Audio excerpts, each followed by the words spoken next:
I was standing in my driveway in suburban Columbus, Ohio, staring at a bright orange violation notice taped to my garage door when I realized my life was about to get complicated. The notice, printed on official-looking HOA letterhead, cited me for excessive storage of flammable materials in violation of Section 7.3.2 of the Pinecrest Meadows Community Guidelines. The fine: $500, with an additional $200 per week if I didn't remedy the situation within 7 days. The flammable materials in question were 6 propane tanks sitting in my side yard, covered with a tarp. Not exactly a hazmat situation. I just picked them up 2 days ago as part of my new position with FEMA, a job that the HOA president, a woman named Barbara Hutchins, apparently knew nothing about. But then again, why would she? I'd only started the position 3 weeks ago, and I'd been too busy with training and equipment procurement to chat with the neighborhood busybodies about my career change. I pulled out my phone and dialed the number printed at the bottom of the violation notice. A chipper voice answered on the third ring. "Pinecrest Meadows HOA, this is Debbie speaking. How may I help you?" "Yeah, hi. This is Derek Richardson from 847 Maple Grove Lane. I just got a violation notice about propane tanks and I need to speak with someone about this." "Oh, let me transfer you to Barbara. She handles all violation disputes." The hold music was some kind of instrumental version of a pop song I couldn't quite place. I looked back at the tanks while I waited. They were standard 20-pound cylinders, the kind you'd use for a barbecue, except these were part of a larger emergency response kit I was assembling for Franklin County. As the newly appointed county emergency coordinator, it was literally my job to maintain equipment and supplies for disaster response. "This is Barbara Hutchins."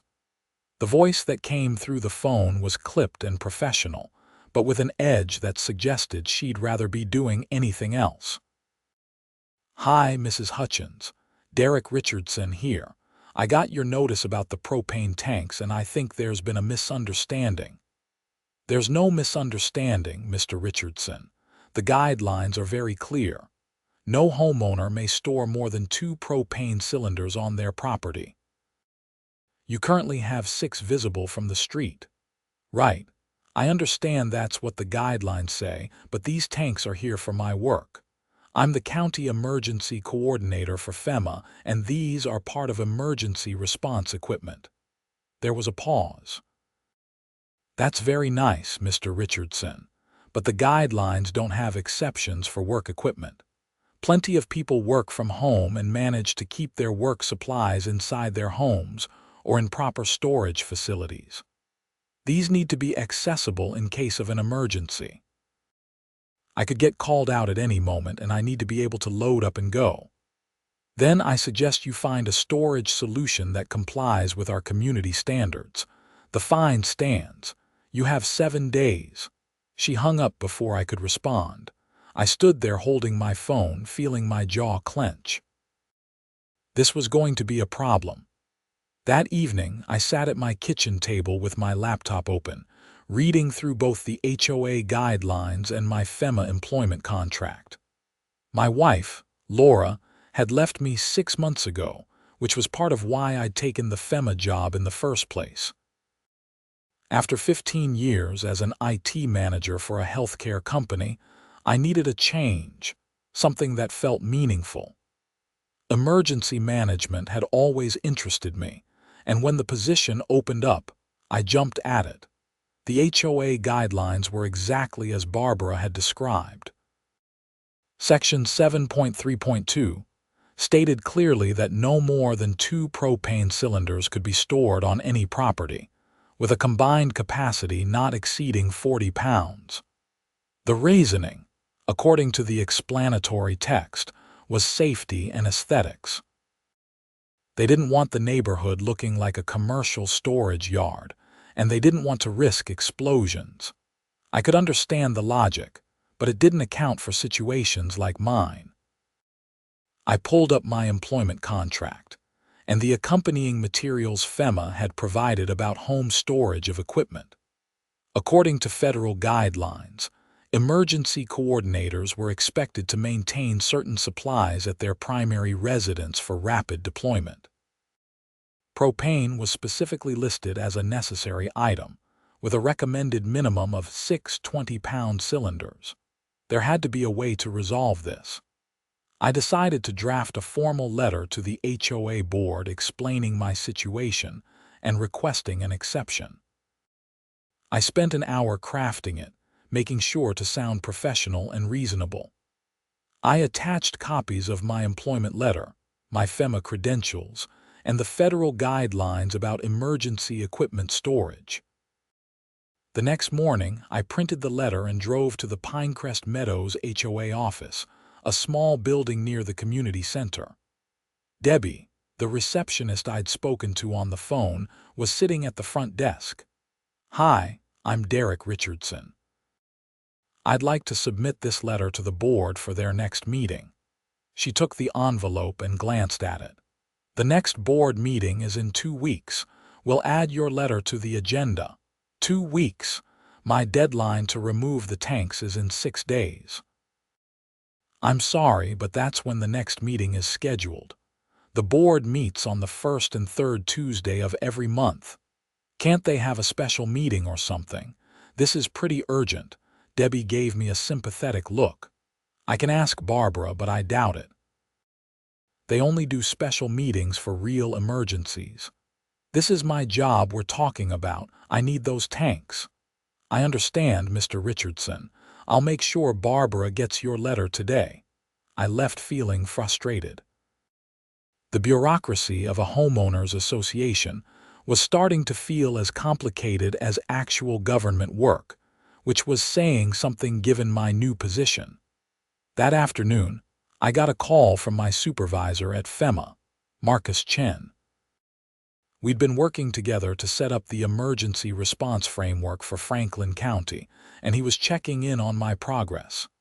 "Hey Derek, just wanted to see how the equipment procurement is going. Did you get those propane cylinders?" "Yeah, I got them, but there's a problem. My HOA is citing me for having them on my property." Marcus was quiet for a moment. "You're kidding." "Wish I was. They have a limit of 2 tanks per property, and they're threatening to fine me $500 plus $200 a week if I don't remove the extras."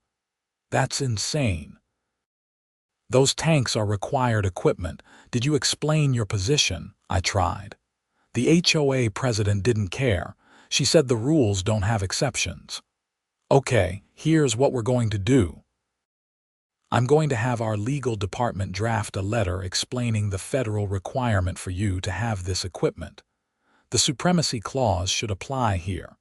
Federal requirements supersede local regulations, including HOA rules. You think that'll work? It should. And if it doesn't, we'll escalate. You can't perform your duties without the proper equipment. This isn't negotiable." I felt some relief after that call. If FEMA lawyers got involved, surely the HOA would back down. They were volunteers running a neighborhood association, not legal experts. They wouldn't want to fight with a federal agency. 2 days later, I received an email from Marcus with the letter attached. It was 3 pages of legal language essentially stating that my position required the storage of emergency equipment, that federal regulations governed this equipment, and that the HOA's restrictions were superseded by federal law. It cited specific statutes and even included references to court cases where federal requirements had overridden local regulations. I printed it out and drove back to the HOA office. This time, Barbara was there, standing near Debbie's desk reviewing some papers. "Mrs. Hutchins, I have something for you." She looked up and I could see recognition in her eyes. "Mr. Richardson, did you remove the tanks?" "No, but I have a letter from FEMA legal department that I think you should read." I handed her the letter. She took it and began reading, her expression growing more pinched with each paragraph. When she finished, she looked at me with what I can only describe as barely contained irritation. "This doesn't change anything, Mr. Richardson. The HOA has the right to maintain community standards. We've dealt with situations like this before where people claim some kind of exception. With all due respect, this isn't me claiming an exception. This is federal law. FEMA lawyers are telling you that your restriction doesn't apply in this case. And our lawyers will review this. But until then, the violation stands. You now have 4 days to comply. You're seriously going to fight the federal government on this. I'm going to protect our community standards. That's my job as president of this board." I left feeling a mixture of anger and disbelief. Who was this woman? What kind of person looks at a letter from federal lawyers and just dismisses it? Over the next 2 days, I tried to focus on my actual work. I had to coordinate with local fire departments, police departments, and the county sheriff's office to establish emergency response protocols. We were heading into spring, which in Ohio meant potential flooding, severe storms, and tornado season. My job was to make sure we had plans in place for every scenario.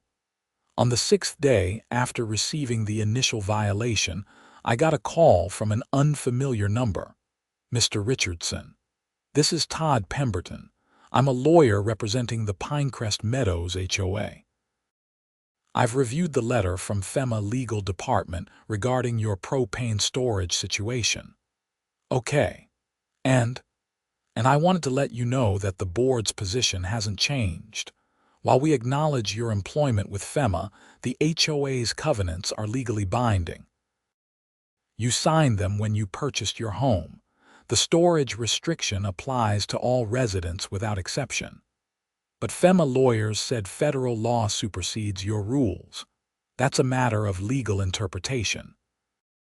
The supremacy clause applies to state and local government regulations, but HOAs are private entities. The restrictions in your covenants are essentially contractual obligations. FEMA can't override a private contract. I hadn't considered that angle. So what are you saying?" "I'm saying that if you don't remove the excess propane tanks by tomorrow, the fines will begin accruing. And if you continue to refuse, the HOA can place a lien on your property." "A lien? For propane tanks?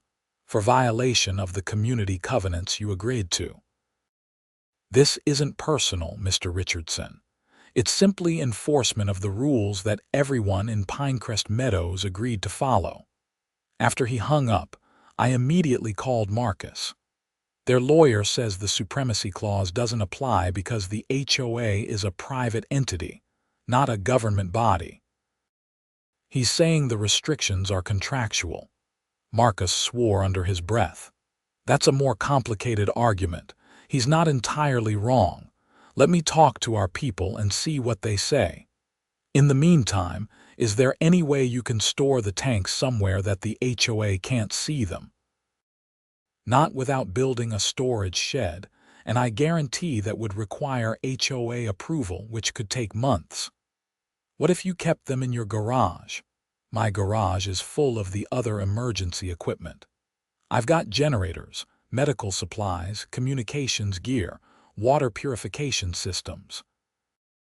There's barely room to walk in there, let alone store 6 propane tanks safely." "All right, sit tight. I'll get back to you." That evening, as I sat on my back deck trying to decompress, my neighbor, Frank Morrison, came over. Frank was retired military, a good guy who mostly kept to himself, but was always willing to help if you needed something. "Hey, Derek, I heard about your situation with the HOA. News travels fast. Barbara's been talking about it at the community center. Says you're trying to turn your property into a warehouse. That's ridiculous. I have 6 propane tanks, 6. It's not like I'm running a commercial operation." Frank sat down on one of my deck chairs. Look, I'm not defending Barbara. She can be a real pain. But you should know she's got history with this kind of thing. What do you mean? About 5 years ago, before you moved in, there was a guy 2 streets over who ran a contracting business. Started storing work materials in his driveway. Equipment, lumber, all kinds of stuff. It got out of hand and the neighborhood started looking run down. The HOA fought him on it and he fought back. It went to court, cost everyone a ton of money in legal fees, and eventually he lost. Had to pay back fines plus legal costs. I think it bankrupted him. He lost the house. That's terrible, but it's not the same situation. I'm not running a business. I know that. But Barbara sees everything through that lens now. She thinks if she gives you an exception, it'll open the floodgates. Even though I'm literally working for the government to help people in emergencies, Frank shrugged. I'm just telling you what I know. Be careful. Barbara doesn't back down. The next day was day 7. I woke up to another notice on my garage door, this one informing me that I was now being fined $700.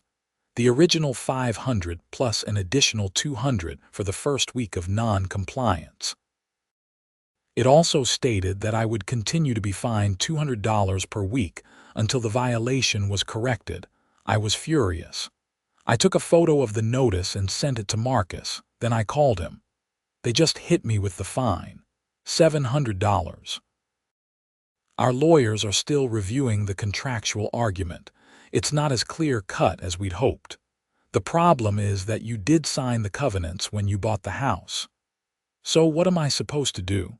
I need those tanks for my job. I'm working on finding you alternate storage.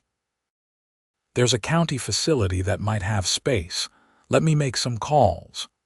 But I didn't want alternate storage. That defeated the whole point. In an emergency, I needed to be able to load up and deploy immediately. If my equipment was scattered across different locations, it would add precious time to my response. I decided to try a different approach. That afternoon, I started calling other members of the HOA board. According to the directory, there were 5 board members: Barbara as president, Tom Chen as vice president, Susan Walsh as secretary, Mike Davidson as treasurer, and Carol Peters as member at large. I reached Tom first. He was an accountant who worked from home. Hi, Tom. This is Derek Richardson.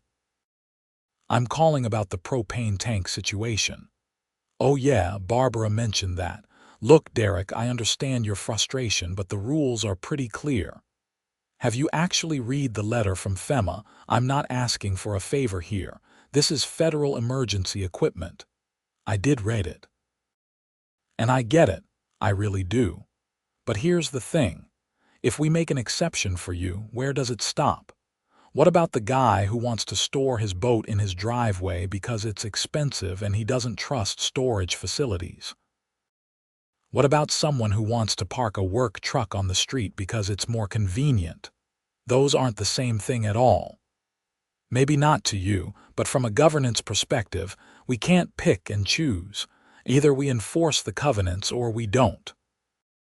I had similar conversations with Susan and Carol. Mike didn't return my call. Everyone basically gave me the same response. They sympathized, but they weren't willing to make an exception. By the end of the week, I'd been fined another $200. I was now at $900 in HOA fines, and I hadn't budged on the tanks. Marcus had found a county facility that could store them, but it was 20 minutes away. In an emergency, that could mean the difference between being able to help people or arriving too late. Then things escalated in a way I never expected. I got home from a meeting with the county sheriff's office to find a news van parked on my street. A reporter and cameraman were standing on the sidewalk near my driveway. The reporter, a young woman with a microphone, approached me as I got out of my car. "Mr. Richardson, I'm Jennifer Walsh from Channel 7 News. We heard about your dispute with your HOA over emergency equipment storage. Would you be willing to talk to us about it? I was caught off guard. How did you hear about this? We have sources throughout the community who tip us off to interesting stories. This seems like it could be a case of bureaucracy run amok. Local man trying to help community gets punished by his own neighborhood association. People are interested in stories like that. Part of me wanted to say no. I didn't want this to become a media circus. But another part of me thought maybe public pressure was exactly what was needed to make the HOA see reason. Yeah, okay, I'll talk to you. We did the interview right there in my driveway, with the propane tanks visible in the background. I explained my position with FEMA, showed her the tanks, and talked about why I needed them. I was careful to be measured and reasonable. I didn't attack Barbara or the board. I just laid out the facts. The story aired that evening on the 6 o'clock news. I watched it at home, feeling a strange mix of validation and anxiety. They'd edited it well, making me look sympathetic. They'd even gotten a quote from a fire safety expert who said that 6 propane tanks properly stored posed no significant risk. But they'd also reached out to Barbara for comment. She appeared on screen, standing in front of the HOA office, looking stern. "We understand Mr. Richardson's position," she said, "but rules exist for a reason. We have hundreds of families in this community, and we can't make exceptions just because someone's job seems important. Everyone's job is important to them. We have to maintain standards." The reporter's closing commentary was pointed.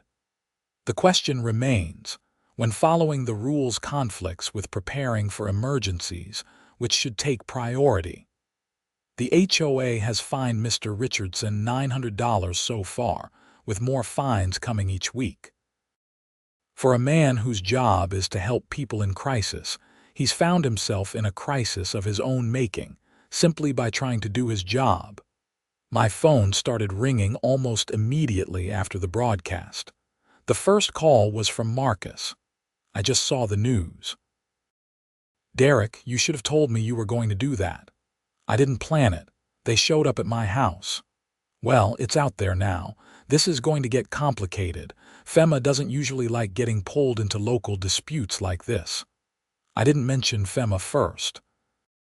They asked me about my job, and I answered honestly. I know. Just be prepared for this to get bigger." He was right. Over the next few days, the story went viral on social media. Local news stations picked it up, and then some national outlets started covering it. Suddenly, I was getting interview requests from all over. My story became a lightning rod for debates about HOA overreach, emergency preparedness, and regulatory common sense. The Reddit threads were especially active.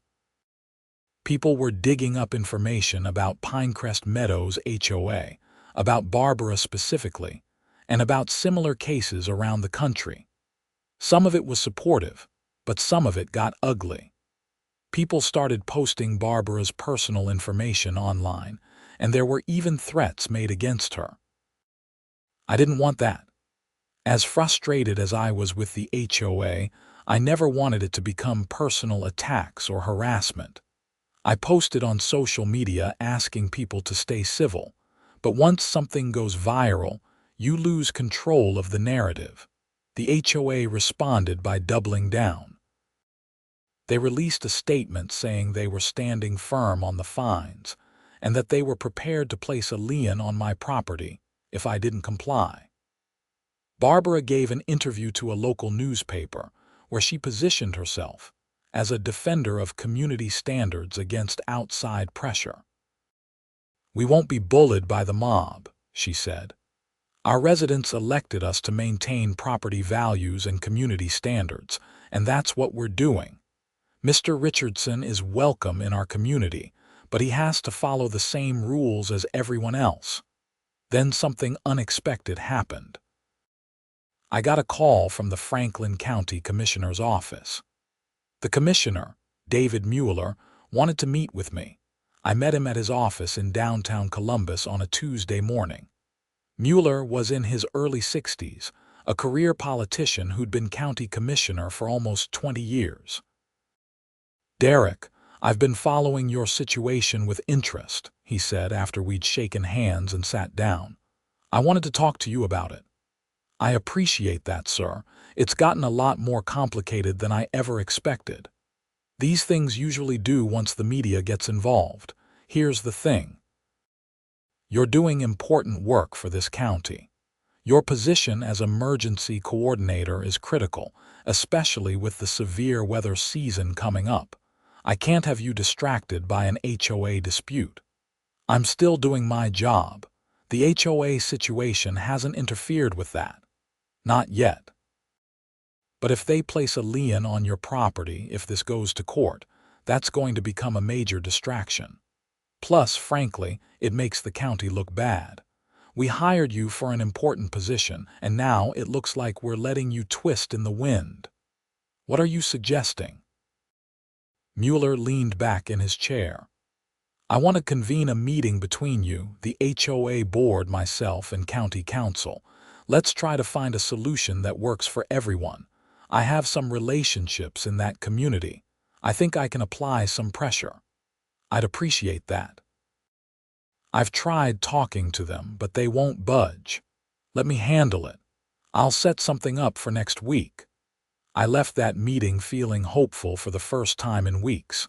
If the county commissioner was getting involved, maybe the HOA would finally see reason. The meeting was scheduled for the following Thursday evening at the county administration building. I arrived 15 minutes early and found Marcus already there, along with a woman I didn't recognize who introduced herself as Patricia Gomez, county counsel. "I've reviewed your case thoroughly," Patricia said. "It's an interesting situation legally. The HOA's lawyer isn't wrong that their covenants are contractual, but there are arguments to be made about public policy exceptions, especially when it comes to emergency management." Commissioner Mueller arrived next, followed by the entire HOA board. Barbara came in looking defensive, her shoulders set and her mouth in a tight line. The other board members looked uncomfortable, like they'd rather be anywhere else. Mueller started the meeting. "I want to thank everyone for coming. We're here to try to find a resolution to a situation that's gotten out of hand. Derek, why don't you start by explaining your position again?" I went through it all again. My job requirements, the federal guidelines, the need for rapid deployment capability, and my attempts to work with the HOA. When I finished, Mueller turned to Barbara. "Mrs. Hutchins, I understand the HOA's position on enforcing covenants. But given the unique circumstances here, is there any flexibility?" Barbara's response was immediate. "Commissioner, with respect, this is not a county matter. This is between Mr. Richardson and the HOA. We appreciate your concern, but we don't need outside interference in how we govern our community." "I'm not trying to interfere. I'm trying to facilitate a compromise." "There's no compromise to be made. The rules are clear. Mr. Richardson needs to either comply or face the consequences." Tom, the vice president, spoke up. "Barbara, maybe we should consider a temporary variance, just until Derek can find alternate storage." Barbara shot him a look that could freeze water. "We've discussed this. No exceptions." Susan, the secretary, added quietly, "A lot of people in the community are upset about this. We're getting phone calls, emails. Some of them are pretty nasty. Maybe we should reconsider."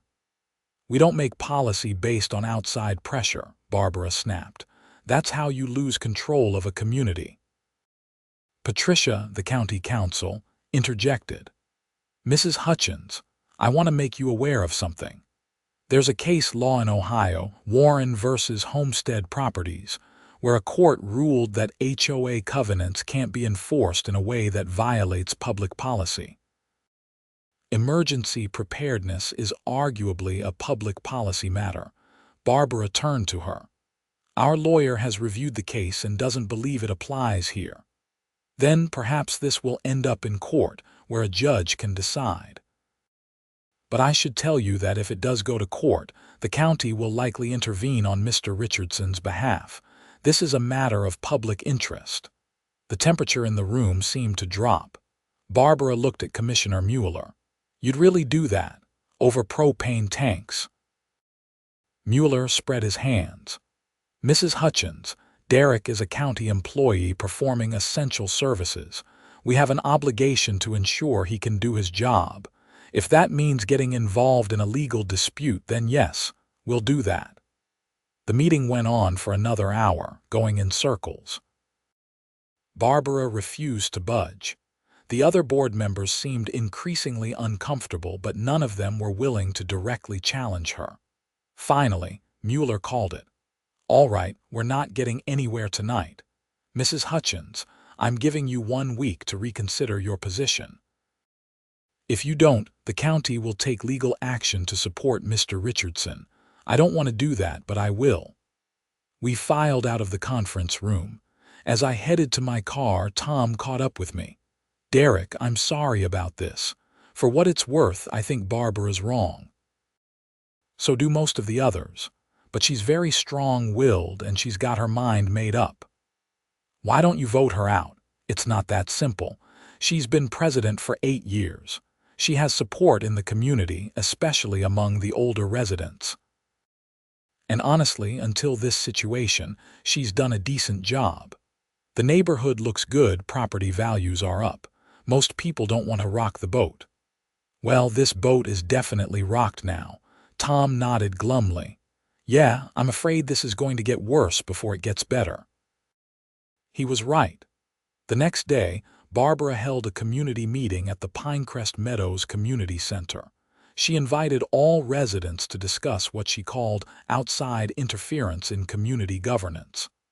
I wasn't invited, but Frank went and filled me in afterwards. It was wild, he said, sitting on my deck again. Barbara gave this whole speech about how the county was trying to override the community's right to self-governance.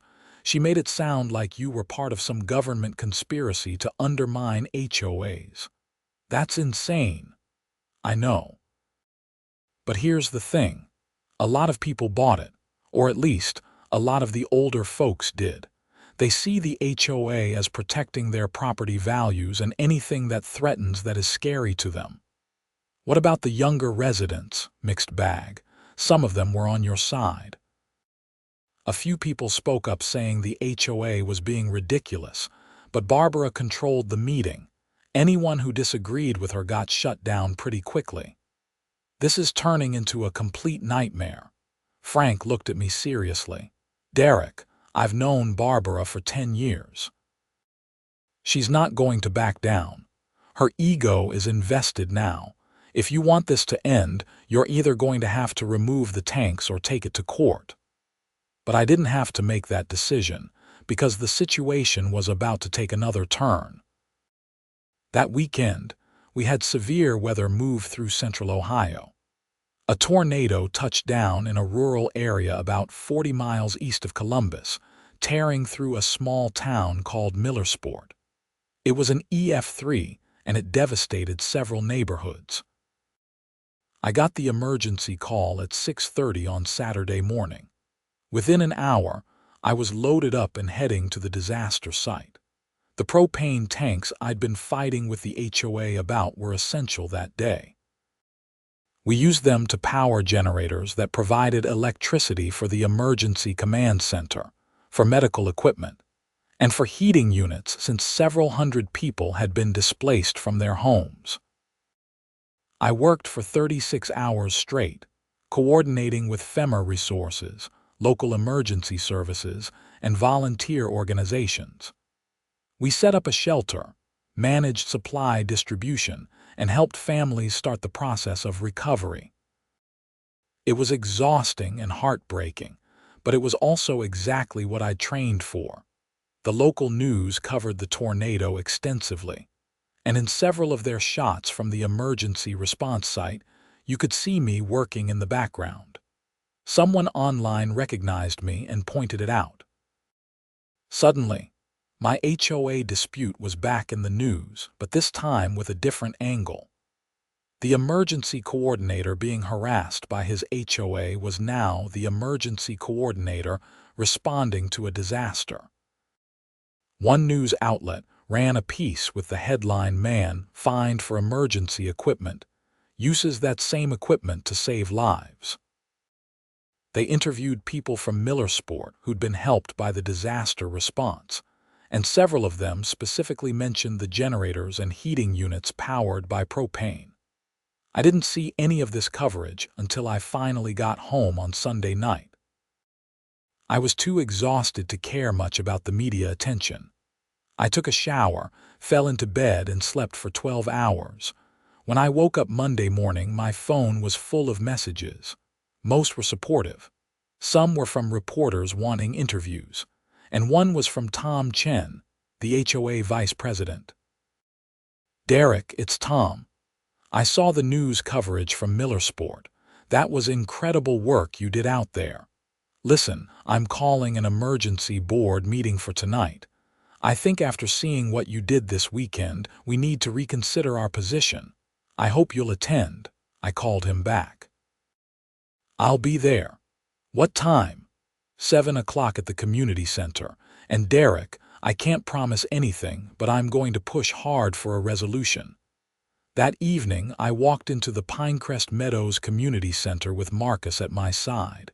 He'd insisted on coming for moral support. The board was already there, seated at a long table at the front of the room. What surprised me was that the room was full of residents. At least 50 people had shown up. Barbara called the meeting to order. "This emergency session has been called to reconsider the violation against Derek Richardson regarding propane storage. Before we begin board discussion, we'll allow brief community input." Hands went up immediately. Barbara looked annoyed but started calling on people. Frank was first. "I think we all saw what Derek did this weekend in Millersport. The man was out there helping people who'd lost everything, and he did it using the exact equipment that we're fining him for having. That seems wrong to me." An elderly woman named Dorothy spoke next. "I understand we have rules, but rules should serve people, not the other way around. Derek isn't hurting anyone with those tanks. He's preparing to help people." But not everyone was on my side. A man named Richard stood up. "This isn't about Derek personally. It's about precedent. If we ignore the rules for him, what message does that send? I've had to follow rules I didn't like. Everyone has. That's part of living in a community." Several other people spoke, both for and against. The community was clearly divided. Some saw me as a hero who was being unfairly targeted. Others saw me as someone trying to get special treatment. Finally, Barbara cut off the public input. "Thank you, everyone. Now the board will discuss." Tom spoke first. "I move that we grant Derek a variance to allow storage of up to 8 propane cylinders on his property, provided they're stored safely and maintained as part of his official duties as County Emergency Coordinator." Susan seconded the motion immediately. Barbara's face went red. "We're not voting on this without discussion. This is exactly the kind of precedent-setting decision I've been warning about." Mike, the treasurer who'd been mostly silent throughout all of this, spoke up. "Barbara, I've been thinking about this a lot. I watched the coverage from Millersport. Derek was using those tanks to help people. Real people who needed help. I can't in good conscience continue to fine him for that. So we just ignore our own covenants. We just tear up the rules because of one situation." Carol, the at-large member, added her voice. "We're not tearing up anything. We're granting a reasonable variance for a unique situation. That's within our power as a board." Barbara looked around the table and seemed to realize she was losing. "This is a mistake. You're all going to regret this when everyone starts asking for exceptions." "Then we'll deal with those on a case-by-case basis," Tom said. "That's what good governance looks like. All in favor of the variance, 4 hands went up. Tom, Susan, Mike, and Carol. Only Barbara abstained. "The motion passes," Tom said. "Derek, your variance is granted. The fines are rescinded." The room erupted in applause from about half the people there. The other half sat quietly, some looking disapproving. Barbara stood up abruptly and left through a side door without saying anything. Afterwards, several residents came up to shake my hand and congratulate me. But I also saw some people leaving who wouldn't make eye contact, who clearly thought the board had made the wrong decision. Frank clapped me on the shoulder. "You won, man. How does it feel?" "Honestly, I'm just relieved it's over." But it wasn't quite over. The next day, Barbara sent an email to all residents announcing her resignation as HOA president. In the email, she said that the board's decision to grant me a variance had undermined the community's covenants and that she could no longer serve in good conscience. She warned that the precedent set would lead to chaos and declining property values. Some people saw it as a principled stand. Others saw it as a tantrum. I tried not to care either way. I had my variance, my fines were rescinded, and I could keep doing my job. Tom became the new acting president. He called me a few days after Barbara's resignation. "Hey, Derek, I wanted to let you know we're going to draft new guidelines that specifically address situations like yours. We'll create a process for requesting variances for legitimate work-related equipment storage. It'll have criteria and oversight, but it'll also have flexibility." That sounds reasonable. Yeah, well, we should have done that from the start. Barbara wasn't wrong that we need rules, but she was wrong about how rigidly to apply them. Anyway, I also wanted to apologize for how this whole thing went down. It shouldn't have gotten so out of hand. "I appreciate that, Tom. No hard feelings." Over the next few weeks, things slowly returned to normal. The media attention faded. My propane tank sat in my side yard, properly secured and covered, ready for the next emergency. I continued my work with FEMA, coordinating preparedness plans for Franklin County. There was one final development that surprised me. About a month after Barbara's resignation, I got a letter in the mail. It was from her, handwritten on personal stationery. "Dear Mr. Richardson," it began, "I am writing to apologize for my handling of the situation regarding your propane storage.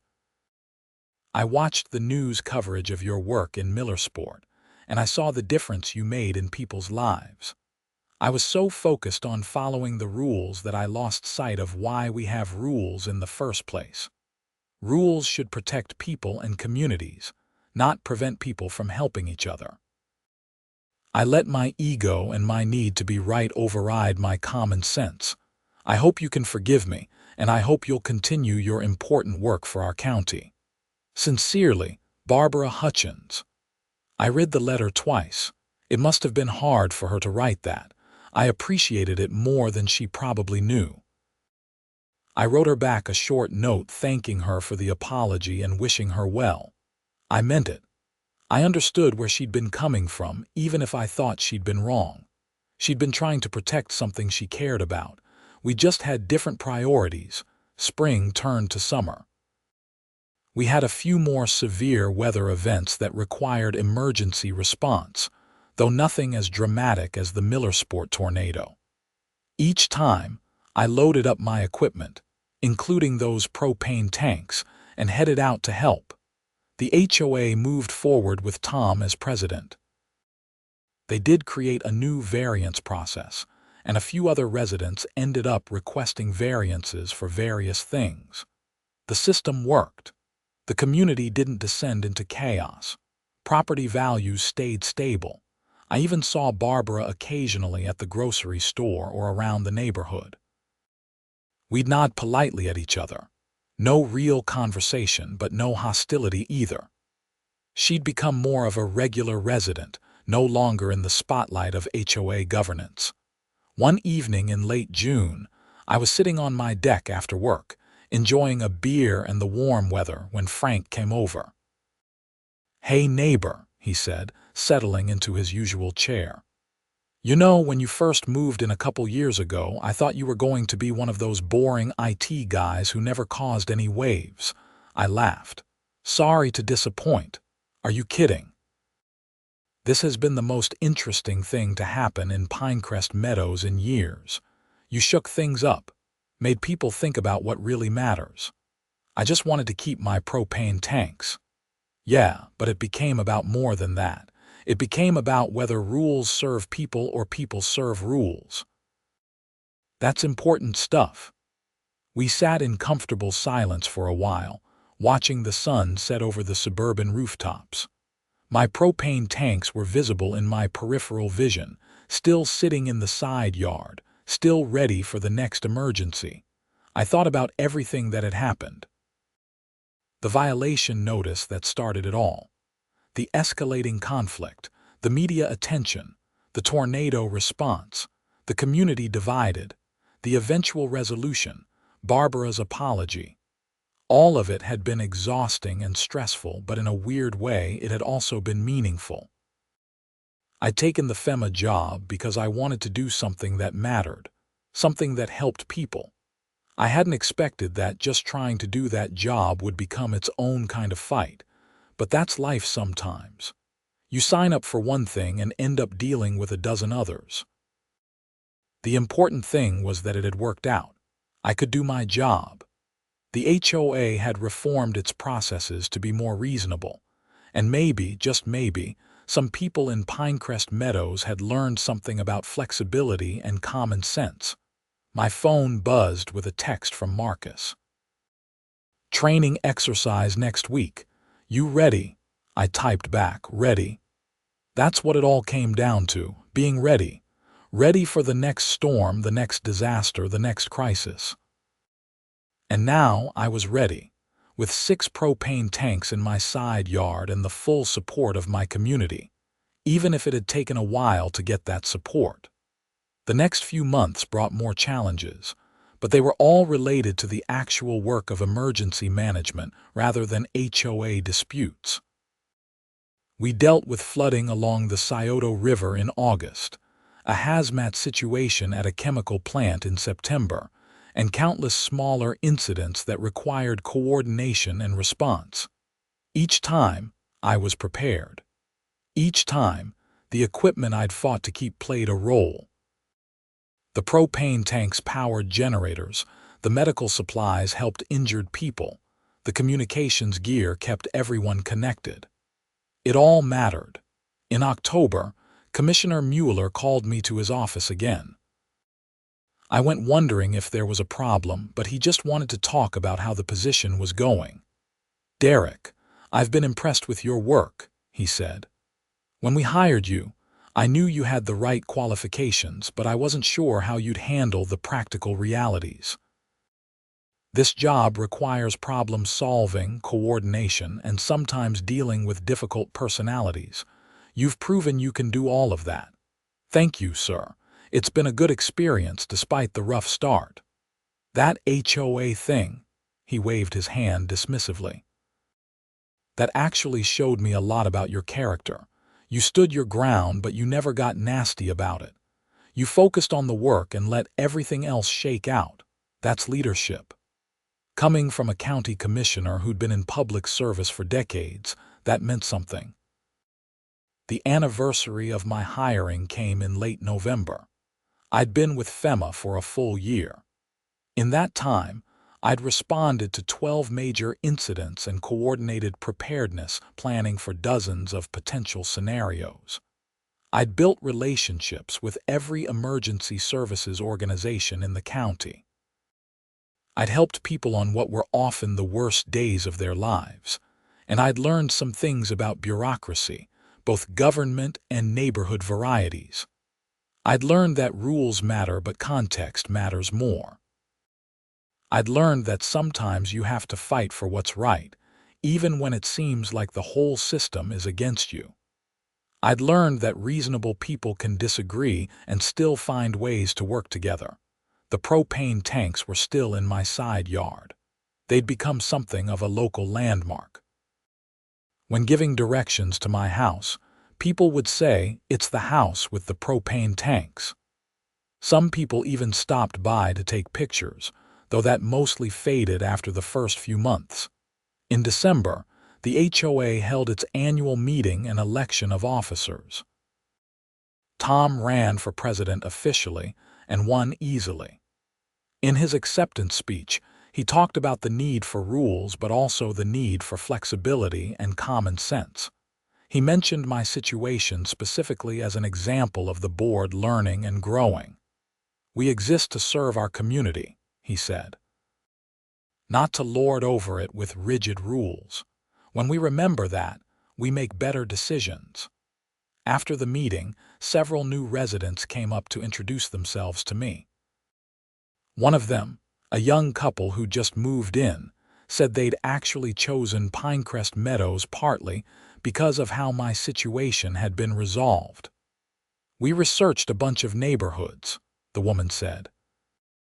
"When we saw that your HOA could admit they were wrong and change course, we knew this was a place with reasonable people.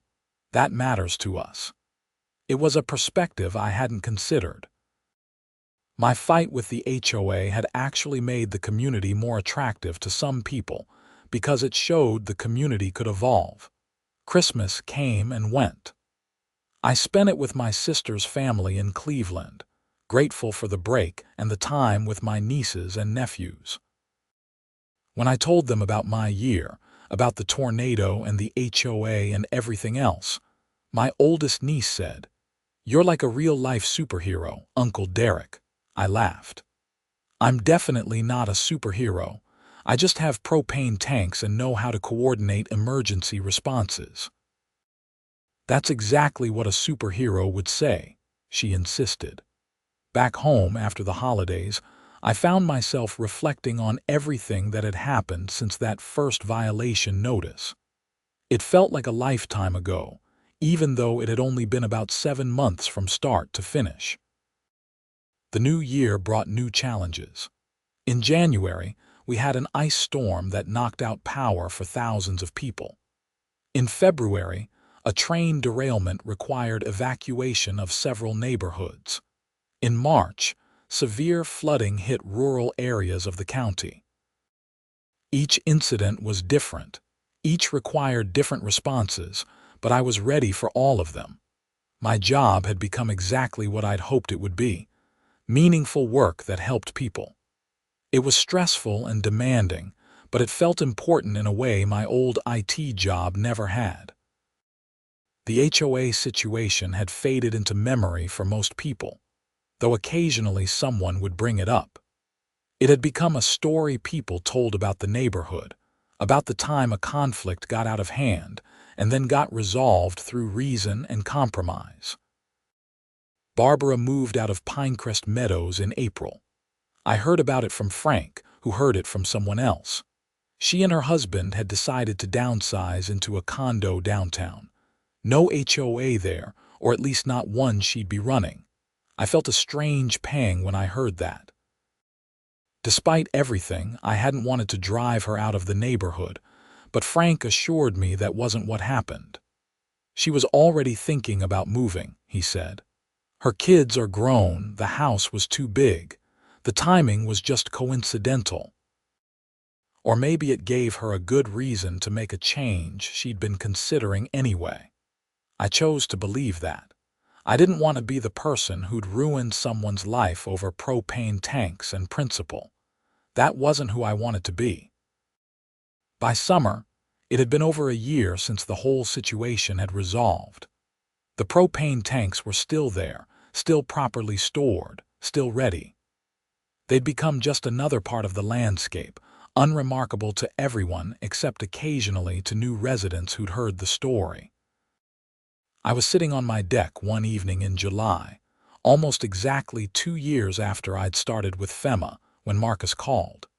"Hey Derek, just wanted to give you a heads up. Your work here has been noticed at the regional level. They're considering you for a promotion to regional coordinator."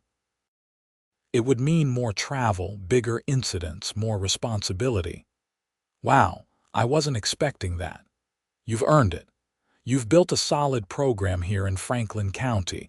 You've responded well to every incident, and you've shown you can handle complex situations.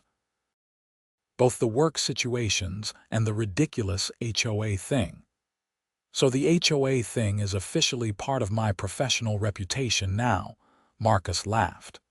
Oh yeah, it's become kind of legendary in emergency management circles.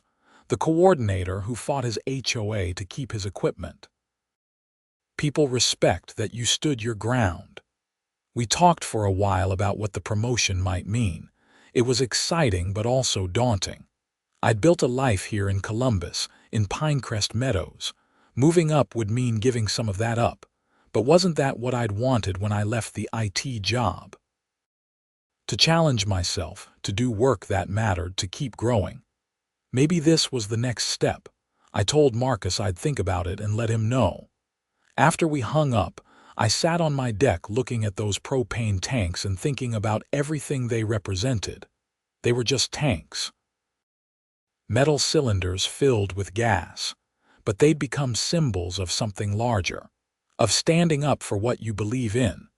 Of finding compromise without losing principle. Of community learning and growing together.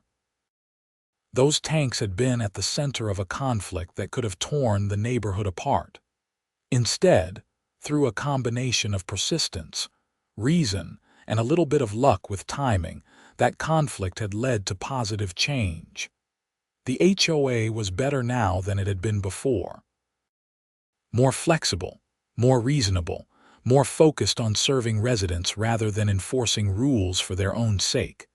I thought about Barbara's apology letter, still tucked away in a drawer inside.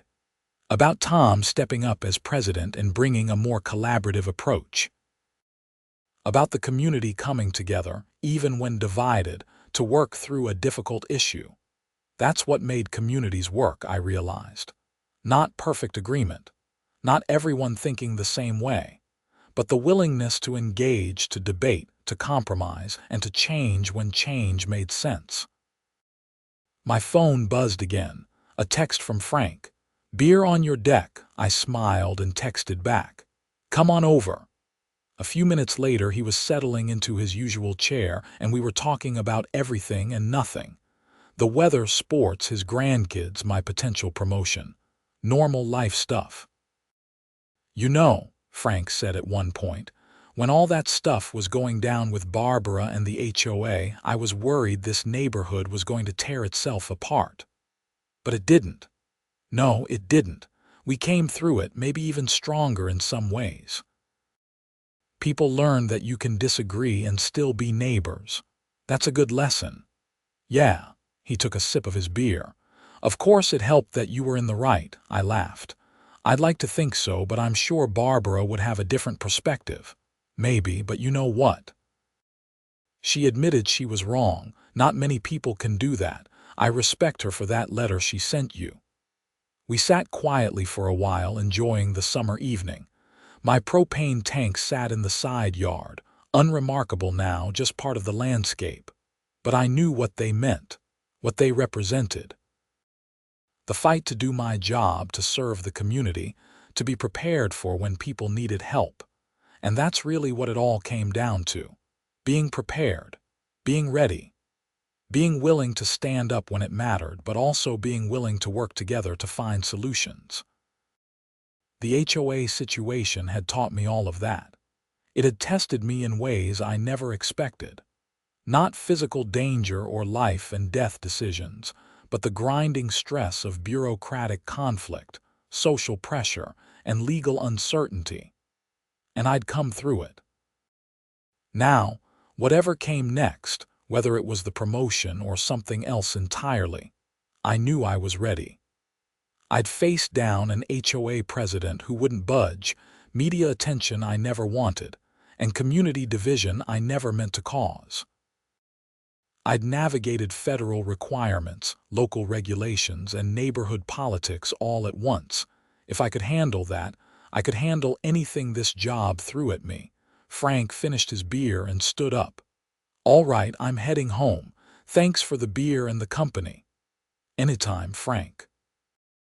After he left, I sat alone on my deck as the sun set, thinking about the journey that had brought me here. From IT manager to emergency coordinator. From anonymous neighbor to the guy who fought the HOA. From divorced and directionless to purposeful and engaged. It had been a hell of a 2 years.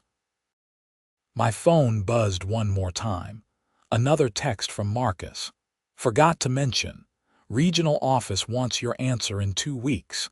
No pressure, but they're eager to move forward if you're interested. 2 weeks to decide the next phase of my career. 2 weeks to figure out if I was ready to leave this house, this neighborhood, these propane tanks that had caused so much trouble and taught me so much. I looked at those tanks sitting in the side yard, illuminated by my porch light as darkness fell.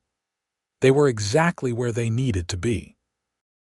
Ready for the next emergency. Ready to help power generators, heating units, medical equipment. Ready to serve, just like me. I typed back to Marcus. I'll have an answer for you soon. Thanks for the opportunity. Then I set my phone aside and just sat there in the gathering darkness, at peace with where I was and excited about where I might go next. The propane tanks gleamed dully in the porch light, silent sentinels of a battle fought and won, symbols of principle and purpose. Tomorrow I'd start thinking seriously about the promotion, about what it would mean to move up to a regional role. I'd weigh the pros and cons, think about the impact on my life, consider what I wanted for my future. But tonight, I was just going to sit here and appreciate how far I'd come. From a violation notice on my garage door to recognition at the regional level. From conflict with my HOA to positive change in my community. From propane tanks as a problem to propane tanks as a solution. It was a good place to be. The night deepened around me. Inside my house, my phone continued to occasionally buzz with messages, but I ignored them all. There would be time tomorrow to deal with work emails, training schedules, and promotion decisions. Tonight was for reflection and appreciation.